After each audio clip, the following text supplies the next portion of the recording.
కాబట్టి ప్రజలు ఎవరు కూడా మీరు అక్కడ ఇండైరెక్ట్ గా రేవంత్ రెడ్డి గతంలో ఓటుకు నోటు కేసులో బ్యాగులు మోసిన అనేది ఆయనను మీరు పక్కన కూర్చోబెట్టుకొని బ్యాగుల గురించి మాట్లాడుతున్నాడు కౌంటర్ ఇచ్చినట్టు అనిపిస్తుంది. నిజంగానే ముఖ్యమంత్రి బ్యాగులు మోసే వ్యక్తి ఢిల్లీకి కానీ ఇతరులు కానీ రేవంత్ రెడ్డి బ్యాగులు మోసిండా లేదా ప్రజలు గెలిపించారు ఆయన్ని, ఎంపీకి గెలిపించారు, ఎమ్మెల్యేగా ఓడిపోతే ఎంపీకి గెలిపించారు, ఎంపీకి ఓడిపోతే మళ్ళీ ఎమ్మెల్యేకి గెలిపించి ముఖ్యమంత్రిని చేశారు ప్రజలు. రాహుల్ గాంధీ గారు చేశారు. అంటే ఉత్తర చేస్తారు ప్రజలు నమ్మాలి. నువ్వు చెప్తే నమ్ముతారు. అసలు నీ మాటలు ఉన్నప్పుడు నిన్ను ఓడించారు, నీ మాటలకు విలువే లేదు. ఓడిపోయినాడు నీ మాటలకి ఎవడు నమ్మడు. ప్రజలకు విశ్వాసం ఉంది రేవంత్ రెడ్డి పట్ల.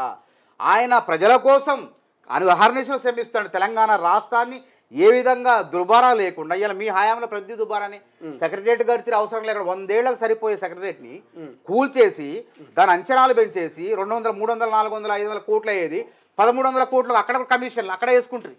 ప్రతి దాంట్లో విద్యుత్ ఛార్జీల విద్యుత్ కొనుగోళ్లలో అక్రమాలు జరిగినాయి. ప్రతి దాంట్లో ఆ విచారణ జరుగుతుంది. ఇవన్నీ కూడా అసలు ఎవరైంది బ్యాగులు మోసారేందో రేపు పినాకిని కోసు జస్టిస్ కాళేశ్వరం మొత్తం విచారణ ఇంజనీర్లు మొత్తం చేతులు ఎత్తేసారు. మా తప్పు లేదు. ప్రభుత్వంలోనే పెద్ద ఇంజనీర్ ఎవరు ఈ రాష్ట్రంలో? కేసీఆర్. వాళ్ళే ఒప్పుకున్నారు, వాళ్ళే చెప్పుకున్నారు కదా. కాళేశ్వరాన్ని రీడిజైన్ చేసినటువంటి గొప్ప ఇంజనీర్ కేసీఆర్ అని చెప్పి వాళ్ళే కితాబిచ్చుకున్నారు.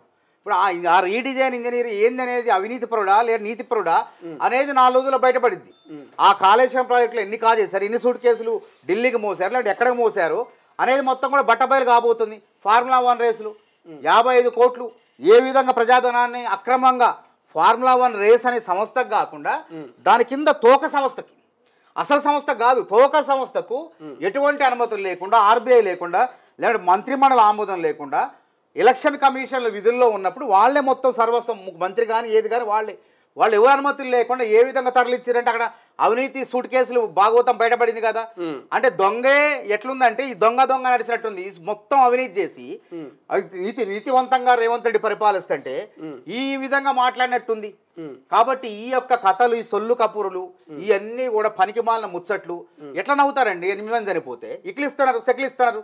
అవి అసలు మా విధంగా మాట్లాడవచ్చు. ఒక ధైర్యం, ఒక ప్రతిపక్ష నాయకుడుగా మేము ఉన్నాం, మా వంతు పాత్ర మేము నిర్వహిస్తాం, మేము ఈ సలహా ఇస్తున్నాం స్వీకరించండి అనాలే. కానీ వాళ్ళు చచ్చిపోతారు, చావకముందు చచ్చిపోతారు, ఇది ప్రభుత్వమే కారణం. అరే ప్రకృతి సంబంధించిన అంశం అది విపత్తు. ఆ విపత్తు కాంగ్రెస్ ఎట్లయితుంది? రైట్. ఇంకొక అంశం మనకు అనిపిస్తుంది. రైతులకు సంబంధించి కూడా ఒక కామెంట్ జగదీశ్వర్ రెడ్డి కావచ్చు.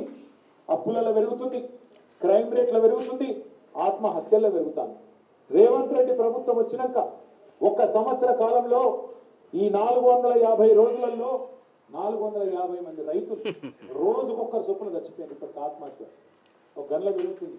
ఆటో డ్రైవర్ల ఆత్మహత్యలు రైజింగ్, నేత కార్మికుల ఆత్మహత్యలు రైజింగ్, గురుకుల పాఠశాలల్లో పిల్లల ఆత్మహత్యలు rising. Yes, Telangana is rising. ఇలా రైజింగ్ ఆత్మహత్యల్లో, అప్పుల్లో, క్రైమ్ రేట్లో, ఇళ్ళ మాత్రం రైజింగ్ అయ్యింది. ఒకదానిలో మాత్రం డౌన్ అయింది. శంకరపల్లి కుప్ప కూర్చున్నాడు, మొత్తం భూముల రేట్లు డౌన్ అయిందా కాదా? నేను చెప్పేది వాస్తవం కాదా? రైట్. ఏం చెప్తారు దీనికి? ఏం చెప్తారు? చెప్పిన శవ రాజకీయాలు, తెలంగాణ ఉద్యమంలో శవ రాజకీయాలు. రోజుకో రైతు చచ్చిపోయిండు, 400 మంది రైతులు చచ్చిపోయిన వీళ్ళ హయాంలో 10 సంవత్సరాల కాలంలో 8500 పైసలకు చనిపోయారు. ఎంతమంది వీళ్ళ కార్యకర్తలే చంపారు, ఎంతోమందిని. వామన్ రావు దంపతులను చంపింది ఎవరు? మర్చిపోయారా? మంతని మధుకరణ చంపింది ఎవరు? మర్చిపోయారా? వీళ్ళ కార్యకర్తలు కాదా? హత్యా రాజకీయాలు ఇప్పుడు కూడా చంపుతున్నారు, సీరియల్ కిల్లర్స్ చంపుతున్నారు. రాజలింగం చావు కారణం ఎవరు అంటే వీళ్ళ అవినీతి కేసులు బయటకు వస్తాయని చెప్పేసి అవినీతి కేసుల్లో ఎవరైతే సాక్షులుగా ఉన్నారో వాళ్ళందరినీ చంపుతున్నారు. కేదార్నాథ్ మరణానికి కూడా ఇప్పటికి కూడా అనుమానాస్పదంగా ఉంది. కాబట్టి మేము ఏమంటాం అంటే వీళ్ళ కేసుల్లో సాక్ష్యాలుగా నిందితులుగా ఉన్నటువంటి నేరస్తులారా లేకపోతే సాక్షులారా చాలా అప్రమత్తంగా ఉండండి. లేకపోతే దొరక్కపోతే ప్రభుత్వానికి వచ్చి లొంగిపోండి, ప్రభుత్వాన్ని కాపాడుతుంది. లేకపోతే ప్రభాకర్ రావు కూడా రేపు ఏ ప్రమాదం వచ్చిందో. ఈ హత్యా రాజకీయాలు ఇవన్నీ కూడా అధికారంలో ఉన్నప్పుడు అట్లా చేశారు. అధికారం కోల్పోయిన తర్వాత కూడా కేసుల నుంచి తప్పించుకోవడం కోసం ఈ విధంగా కుట్రలు చేస్తున్నారు, చంపే కార్యక్రమాలు చేస్తున్నారు. ప్రభాకర్ రావుకి ఏం ప్రమాదం జరుగుతుంది? ఆయన కీలకమైన ఫోన్ ట్యాపింగ్లో ఆయనే కీలకమైన అధికారి, కీలకమైన నిందితుడు, సాక్ష్యం కూడా. కాబట్టి మరి కేసీఆర్ గారి పర్యటన కూడా అమెరికా పోతుంది. మరి అమెరికాలో ఏం జరుగుతుందో ఆయన కూడా అందుకే భయపడు. తెలంగాణ ఎందుకు రావట్లేదు? తెలంగాణకు వస్తే నాకు ప్రాణహాని ఉంది ఆయన భయంతో ఆయన బయటికి రావట్లేదు. కాబట్టి నేను మీ తొలి వెలుగు ఛానల్ ద్వారా ఒకటే కోరుతున్నా, ఈ యొక్క ఫోన్ ట్యాపింగ్ కానీ లేకపోతే ఈ శ్రీ కాళేశ్వరం ప్రాజెక్టు కానీ అదేవిధంగా విద్యుత్ కొనుగోళ్లలో కానీ ఎవరైనా సాక్షులుగా ఉన్న అధికారులారా మీరు చాలా జాగ్రత్తగా ఉండండి. మీ ప్రాణాలకు ప్రమాదం వచ్చే అవకాశం. ఎందుకంటే మధ్యప్రదేశ్లో కూడా ఇట్లా జరిగింది.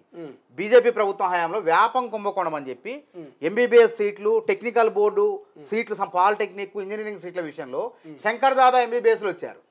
ఆ శంకర్ దాదా ఎంబీబీఎస్ ఎట్టు వచ్చిన తీగ లాగితే అవినీతి దొంగంతా కదిలింది. కదిలితే దాదాపు 2000 మంది, విద్యాశాఖ మంత్రి కూడా అరెస్ట్ అయ్యిండు. 2000 మంది పైన ఎఫ్ఐఆర్ నమోదు చేసి క్రిమినల్ కేసులు నమోదు చేశారు. అయితే ఇందులో సాక్షులుగా ఉన్నటువంటి సుమారు 49 మందిని వరుసగా సీరియల్ కిల్లర్స్ అంటారు, మర్డర్స్ అంటారు చూసారా, అట్లా చంపేశారు సాక్షుల మొత్తాన్ని కూడా. కాబట్టి తెలంగాణ అదే సీన్ ఇక్కడ కూడా రిపీట్ అవుతారు, తప్పకుండా అయ్యే ప్రమాదం ఉంది. అక్కడ జరిగింది, ఇక్కడ కూడా జరిగే ప్రమాదం ఉంది. ఈ కేసుల్లోంచి బయటపడాలంటే మొద్దు సీన్ ఎట్ట చంపారు గుర్తుందా? మొద్దుసీను పరిటాల కేసులో అది ఉంది కదా, మొద్దుసీను అట్ట చంపారు. అట్లా చంపే చనిపోయే అవకాశం ఉంది సాక్షులారా. జాగ్రత్త. మీరు ప్రభుత్వాన్ని మీరు ఎక్కడ దొరకకుండా ఉంటే ప్రభుత్వానికి శరణ కోరండి, ప్రభుత్వానికి లొంగిపోండి. ఎక్కడ ఉంటే మీ ప్రభుత్వం మిమ్మల్ని కాపాడుద్ది, లేకపోతే మీ ప్రాణాలకు ప్రమాదం. కాబట్టి సంజీవ్ రెడ్డి లాయర్ మరణం కూడా అనుమానాస్పదం. ఎవరు ఇప్పుడు ఈ వరుస జరిగిన మరణాలకు కాంగ్రెస్ బీఆర్ఎస్ కు లింకా పెడుతుందా, ఆరోపణ చేస్తున్నదా? మేము అప్రమత్తం చేస్తున్నాం. ఇప్పుడు లొంగిపోండి అంటున్నాం. మీరు తలదాచుకుంటే ఏదో రూపంలో వచ్చి కేదార్నాథ్ వాడు చనిపోయిన కారణం ఏంది తెలవాలి, వాస్తవాలు తెలవాలి. కాబట్టి ఇక్కడంటే మనం కాపాడగలం. ఏదో దేశంలో మీరు తలదాచుకుంటే ఆడేదని జరిగితే ప్రమాదం. ప్రపంచంలో ఏ మూల ఏ క్షణం ఏం జరుగుతుందో వేగంగా తెలుసుకోవడానికి తొలి వెలుగు వాట్సాప్ ఛానల్ ని ఫాలో చేయండి.